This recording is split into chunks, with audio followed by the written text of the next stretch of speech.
All right. Well, welcome into episode 3 of Sweet Tea and Coffee. This is a huge day because on episode 3, we have our first guest on the show. It's just been Blake and I thus far. We have our first guest on the show. Mitch Vanya is joining us, and he's going to talk about his life and journey in basketball and all the Lord has taught him in that journey. But the most important thing to know about Mitch, and we'll get into it here in just a minute, the most important thing to know is that when the battle lines are drawn between sweet tea and coffee, Mitch lands on. Oh, are you all right? Yeah. I just don't. It's fine. Go ahead. Coffee. He's a coffee guy. We'll get into that and more on Sweet Tea and Coffee.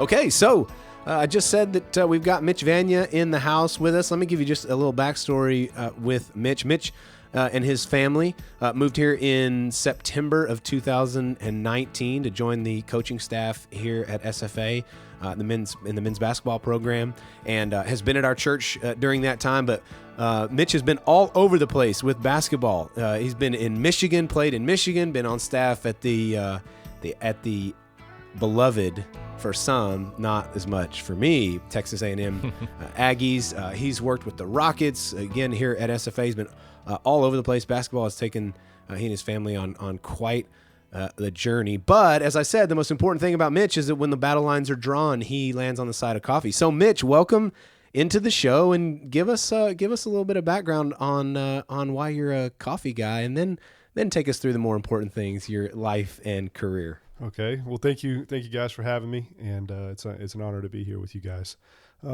So coffee, I started drinking coffee actually during my 1-year stint at A&M when I was on staff there.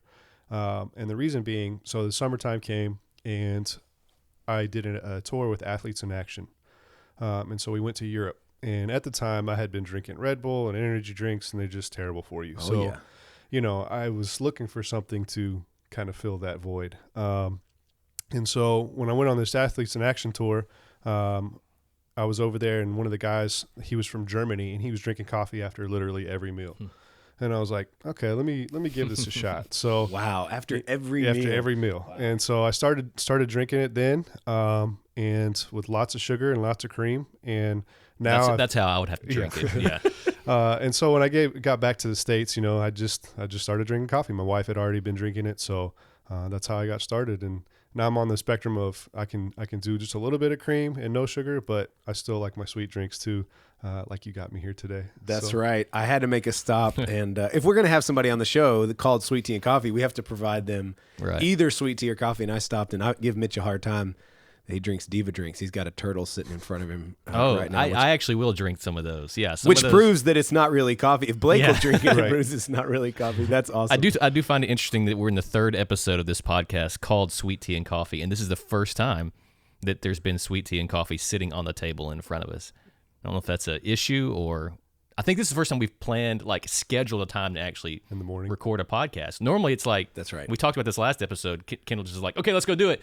That's right. And we just go record. This is as organized as we've been. So that tells you how much we think of you. We're actually organized for this. So, but get us into just like I said, your story has and basketball in particular has taken you all over the place. Give us kind of a rundown on where you've been and where basketball has taken you. Yeah. So kind of started off. It played at a Division III school up in Michigan for a couple of years, and then decided to transfer home. I was born and raised in Houston, and then went to high school in College Station. So came home, transferred back to A&M, became a manager and then grad assistant there. And then quick little side story, while I was there, once I graduated in May. And the NBA, before I went to the NBA, I was looking to get in after I graduated, and the NBA was in a lockout. And so that summer, I fortunately, the coach there at the time, they figured it out. They let me stay there and volunteer for the summer and that next semester. And one of the guys on staff actually let me stay with him, which was awesome. Wow. He's kind of a mentor for me, a little bit of discipleship there. And then while I was doing that, I was loading UPS trucks from 3 a.m. to 9 a.m.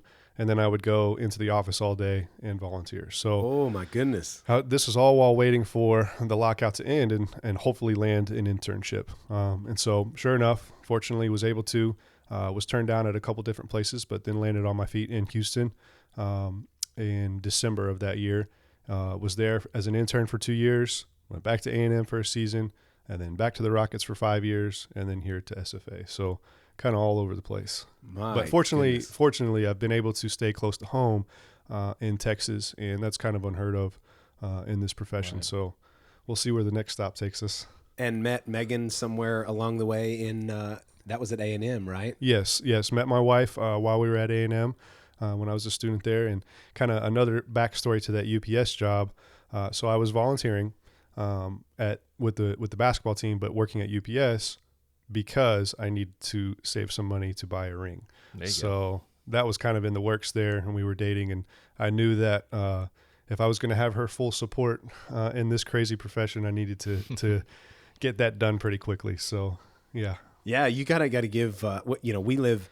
It's funny. You and I, Mitch, have talked a lot about some of the similarities between coaching and pastoring, and the journey that a spouse takes is pretty unique. Yeah. And you kind of gotta at the very beginning gotta go. Here's what you're getting yourself into. This is a crazy journey, a crazy world. So that's fine. Did you notice what he said about A&M, like where he said they let me volunteer? I just love that, like that they let me work for free. There are let you volunteer positions open at Fredonia Hill as well. Place. So yeah, that's right. So if anybody is just wanting to kick the door down for volunteer staff positions, we have some open. We'll let you.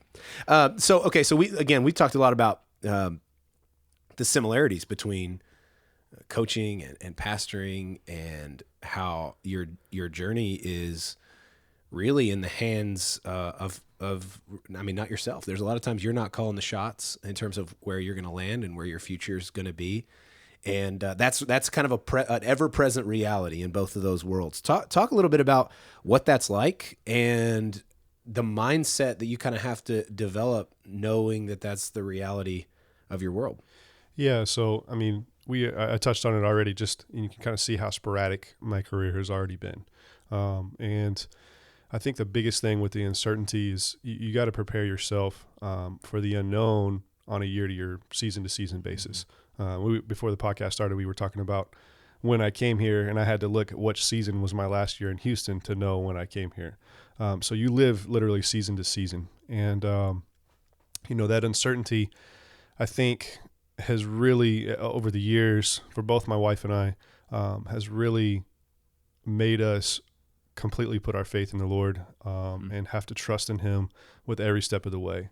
And it's looked different at different times, but at the end of the day, it's continued to just bring us closer to Him and have complete and total faithfulness in Him and trusting where He's going to take us.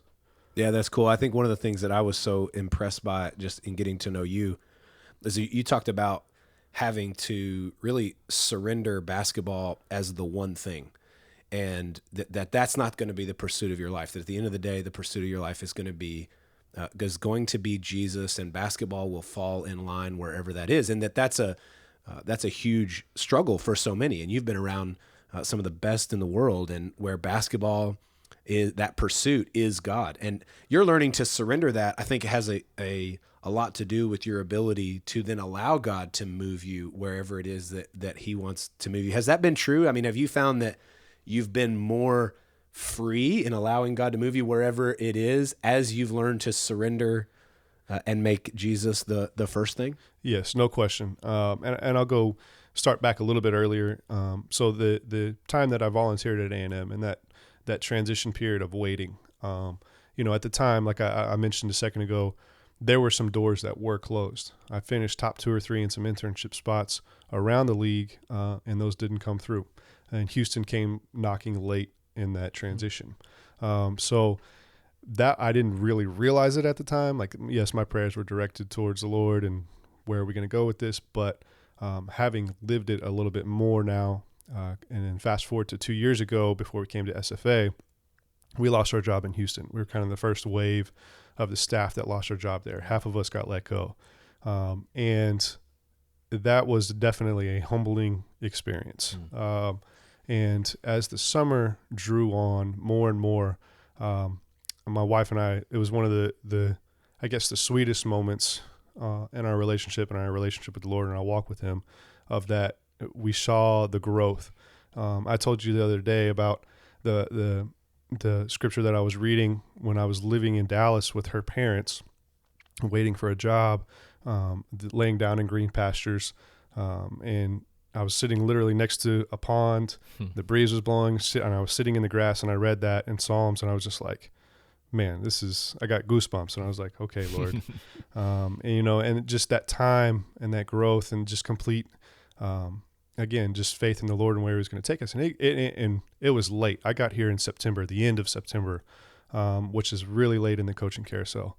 And I was totally closed off to the college world at the time. Didn't land in the NBA or G League, but finished top 2 or 3 in multiple spots. But for whatever reason, just wasn't landing. And so there was a moment I remember sitting in bed with Megan, and we were talking and praying through it, and I was literally in tears. And it was a complete and total submission to the Lord of, okay, Lord, if we're not meant to be in basketball, okay, I'm giving it up. And because not that basketball was necessarily an idol, but I think there were parts of it that were, and it was a complete. I had to give it up. I had to and be willing to give it up. And thankfully, it was crazy. Right after that, people randomly started calling me. I remember I got a offer for a video coordinator position, which is on the support staff for a women's college basketball team. And I was like, okay, here we go. Transition to women's basketball. But then shortly thereafter, like a couple days, different areas around the country started calling me completely out of the blue. And so it was cool to see the Lord at work in that. And He was able to keep this crazy dream of being in basketball alive. And that's how we landed here at SFA. And now we're in another transition period this summer. And I have a complete and total, I'm completely and totally at peace with this whole transition this time around as compared to last time, having been through it. And it's kind of cool. Both my wife and I are excited to see what the Lord does with us, and whether that's in basketball or not. Again, completely giving that to Him and trusting Him through that process and the timing of it.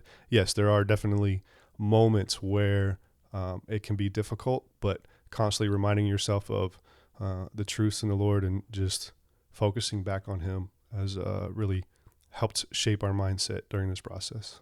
I think it's interesting. You referred it to basketball as potentially being an idol, and so oftentimes in whatever career path you take, that tends to be the case. You immerse yourself in this life all the time, and it seems like basketball and coaching specifically that takes a lot of your schedule and a lot of your life, and so I can imagine it's being tricky to figure out the right place to put that in the order of things. Yeah, no question. And talking about being humbled, I went from Western Conference Finals in Houston, and I truly believe we should have won a championship if Chris Paul hadn't gotten hurt. And it's not, and I mean this in the nicest way, it's not a knock on Stephen F. Austin, right. But going from a Western Conference Finals, true championship, NBA championship contender to Stephen F. Austin was a humbling experience in and of itself. You really had to put things in perspective and reprioritize. And not that the Lord was never number one in both Megan and I's life, but it really pushed us even further. It's like uncomfortable. Okay, now we really got to depend on the Lord.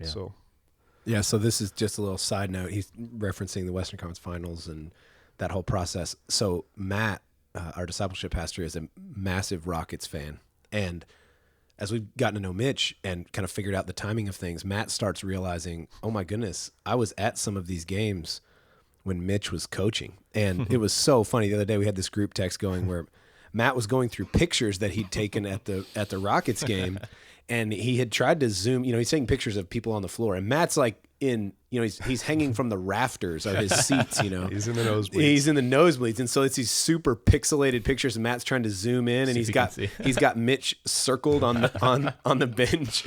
It was just really funny. It's just crazy to think about, those two, the moment in your life and Matt's, and that you guys are in the same arena and just didn't know each other. And now here we are. I don't know. It's just funny. But we'll have to pull those pictures out. It was just really, really funny. Matt was really excited. He got to see a really cool game though. He went to That's right. one of James's. It was the 60-point triple double that he had. I think he's had 62 in the night and set the franchise record for most points in a game and a crazy triple double. So he picked a good one to go to. And Matt was there and got to see it. That's cool. So one of the things that you and I have talked a lot about, and actually this has been something that I think has been a pattern for you, but really particularly in this season of transition, we talked a lot about how music and more specifically worship, and even more specifically, there's just really even been one song that you and Megan have gone back to as something that has sustained you. I pulled it up. The song I'm talking about is a song called "Wait on You" by Maverick City Worship, and the chorus is just "I'm gonna wait on you." It's a repetition of I'm gonna wait on you.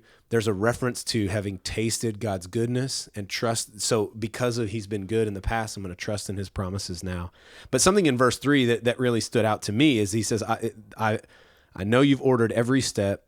You're the author, and there's no predicting what's next, but you hold the future. And all the questions, they come second to the one I know is true. You've always been true. Talk a little bit about how worship has, because we get into worship, and we did in the first podcast, we get into that a lot, but how worship has even played a role in you waiting on the Lord and relying on him, and just some of the neat ways in which those songs and that praise have popped up in this journey.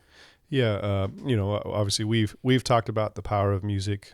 Matt and I have actually had he actually led a Bible study class one day talking about music, and which led to a further conversation with him. But I think it's so awesome how the Lord uses music at different times in people's lives. I mean, I think it's one thing in this world that I think literally just about everybody can rally around is music, whether that's good music or bad music. Yeah. But this song in particular, going back to just God's timing and everything, there was a moment where I was really down, and I love this whole album that came out, that it's Maverick City and Elevation, kind of collaborative album that they made. But this song came out, and I remember that I saw it when it came out the day they released it live on YouTube, and it was a moment in my time, in my life here, that I was down and I needed to hear some of the truths within that song. And it's become kind of our anthem this summer, both Megan and I. This whole song, it's crazy that every time I listen to it, I feel like there's different nuggets or different parts of the song that the Lord may use to show me some truths that I need to hear in that particular moment. So it's just an awesome song. I love it. And what's really cool about it, I think, is if you watch the live version on YouTube, it's really cool to see the crowd and everybody worshiping in this moment, because you can see different people's reactions. And I think it's touching on whatever's going on in their life in that particular moment. Some people are in tears, some people are smiling, and it's really cool to see how the Lord has used that song and used that album in particular to influence and touch people's lives. I think it's just, music is awesome. Yeah, so. that's which we've talked, Blake, we've talked a lot about why then it's so important for the things that we sing to be true of God, and to remind us of what the Scripture teaches us about who God is and his character. Because when we sing those things, we're rehearsing the truth over our lives. I think that's exactly what you're talking about. Is you're reflecting on the true nature of God, and that's such an important thing as we think about and talk about worship. Yeah, I got to give a quick shout out to the worship band here. Watch out. One guy in particular that I love to watch on Sundays is the bass guitar player. I don't know his name. John Kennan getting a shout out on this podcast. But it's awesome because I love to see his just pure joy while he's up there just jamming out. Yeah. It's just so cool. I love watching different. See, I hear that all the time, but my back's always to him, so I don't ever know what's going on back there. Yeah. So just need to that's good to hear. Just put John right up at the front seat. Yeah, I need to put it. He would love that. Yeah. That's awesome. Well, hey, one thing I want to just kind of finish out a little bit. I got one more question, because I do think it's incredible. It's unique. Not many people get the opportunity to work at the very highest levels in the world in their field, and you've certainly done that. For you non-basketball people, when he talked about when he mentioned James, he's talking about James Harden, who is on the Brooklyn Nets now, but played for the Rockets and is literally one of the maybe one of the best scorers in basketball of all time. Mm-hmm. So you're talking about at the highest levels, you've kind of been behind the scenes, coaching, instructing, and watching what I think is a pretty unique breed of person that has devoted their whole life, everything from the moment they wake up to go to bed to that craft. And I've referenced this a bunch in the past, but Paul on multiple occasions reflects on following Jesus and discipleship and godliness, and he compares it to athletic training. In 1 Timothy 4, he says that athletic training essentially is good for something, but training in godliness is of a higher value. But the point is, he's making that connection between athletic training and training in godliness. So I'm just curious, again, not many people have seen the highest in the world. As you have watched the rhythms of their life, their devotion to their craft, and you think about how that translates, that kind of mindset, how that translates into discipleship. Any cool nuggets that you would offer, having seen the best in the world? I think there's kind of two parts to that. One, the easier one, is just their sheer discipline to do what they need to do on a daily basis. The work that they put in before and after practice, it's every single day. That nobody sees. Correct. Yeah. The food that they eat, it is kind of nice. They are living a very luxurious life with personal chefs and whatnot. Right. So they get the highest quality food, and it's all very healthy. And when I was in Houston, we had a chef, and it was phenomenal. It was awesome. I would be able to go in, and he would make whatever we wanted for breakfast. And then they would have a lunch, and then on game days, they would have a pregame meal or a pregame dinner.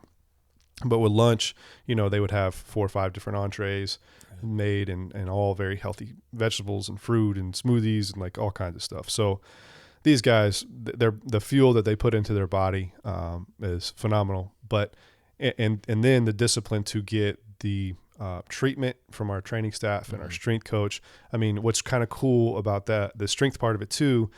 So a lot of people don't really know this either. After games, some guys would go and actually lift weights after games. Wow. But it's all kind of a recovery. It's not like what you and I would think of, just go and lift weights and as heavy as you can, whatever. There's obviously a science behind it. It's way above my head, but there's different things, recovery type lifts and whatnot. So just seeing the discipline that they have, the true pros, the guys that have done it for, many years, and their discipline to it, and how they teach the young guys, kind of almost as if you will, a discipleship in that process, and teaching those young guys how to be a pro. So that's one part of it.